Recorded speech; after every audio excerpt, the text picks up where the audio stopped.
there! Today we are going to be learning about a drawing technique called the grid method or grid drawing. And a lot of my middle school artists think that this is cheating, but it's not at all. It's a great way to figure out what goes where in your drawings.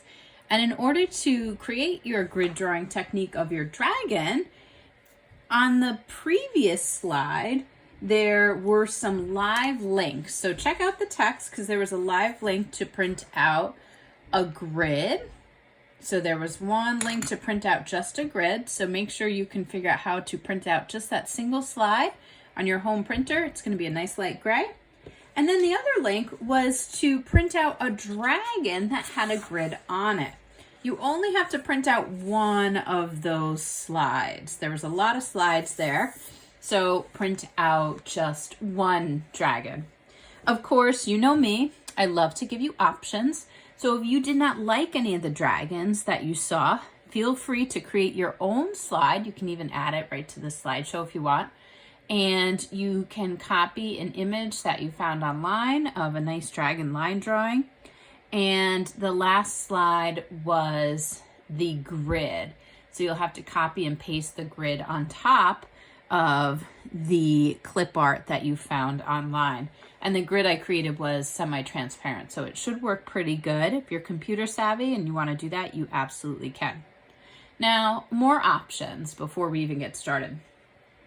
If you just use the grid that you printed out, you're not going to be able to get rid of the lines. This is a practice exercise. This is something that we're doing just to learn a new technique. But if you feel like you want to turn this into a final finished drawing, that might really bother you with the grids. Some people love to create an artwork with grids and they incorporate it. But if that really bothers you, what I did was I got another piece of just printer paper, honestly. And I got a blank piece of printer paper.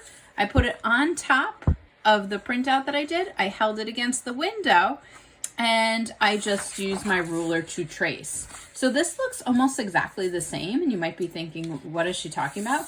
But this grid paper was done with pencil. So when I am finished with my drawing, I can very carefully erase most of the grid. So if you want to have the grid as part of your drawing and you know it's a practice exercise, great, just use the printout. If you want to erase the grid when you're done, grab a third sheet of paper, go ahead, put it on top. I just grab my ruler and against a window or a light board, I just trace the grid in pencil. So I'm going to be using my pencil grid. Now, in order to do this, it's a little bit tricky the first time. So take your time. Don't worry if you make a mistake or mess up. That's part of the process. And this is just a cool technique that I want you to know about. I want you to know many different ways to create a drawing.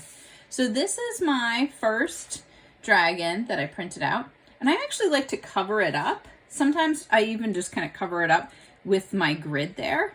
And I am going to redraw one square at a time. So you can even use your other pieces of paper if you have a bunch of papers lying around to cover up just one square at a time. And I know it's hard to kind of focus, but I'm going to be starting up in the corner here. So I'm going to move my whole piece of paper over. And all I'm doing is focusing on one square at a time. A lot of people try to jump forward a little bit. Not me, I'm focusing on one square. And the top left square in my printout, I'm going to redraw in the top left square of my hand drawing. And I kind of look at where things are located just on the square. So for example, there's this kind of curving triangle line that literally comes out of the corner of the square.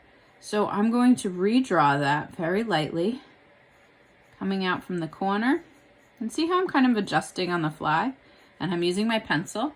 And I'm just going to redraw one at a time. This second one, I would say it's not quite in the middle here. I tend to think about where the middle of each edge of the square would be. So it's not quite in the middle. It's over a little bit more. And it's slightly shorter than the other one. And you literally go one square at a time. Now down to the next one. Try not to think about what you're drawing. I know it's easy to kind of identify this is a horn, but just instead think of it as a line or a shape and try to figure out again, where do they touch the edge of the square? So I'm not even necessarily drawing my whole horn right here. what I'm doing is I'm first looking at where it touches the square. You can even see I'm making like little dots. And then I'm kind of drawing up at the same angles. This comes down. And I'm literally going one square, one side at a time. And I'm trying to draw nice and light. It is kind of hard when you're doing the online videos. Many of your teachers know, but I'm trying to draw light in most cases. I'm drawing a little darker than usual today because I want you guys to see it. But we're going line by line by line, box by box by box. Next one down. And this is just a really, really cool drawing technique to get you started. And you just keep going. If it gets really complicated, don't worry. You can just simplify a little bit. This is a technique that I like to use to kind of just give me the basic outline to things I'm drawing. Some people use it to really, really, really, it's hard to talk and draw for me at the same time, to really do every single little individual line. Kind of depends on your art personality. So don't be too hard on yourself. Also, as you're doing this, just think about discovering what kind of artist you might be. What is your personality like as an artist? So this is kind of a self-discovery as well. And I'm just going through line by line by line. And that's what you want to do for your grid drawing. And this is something that maybe you'll use again in the future.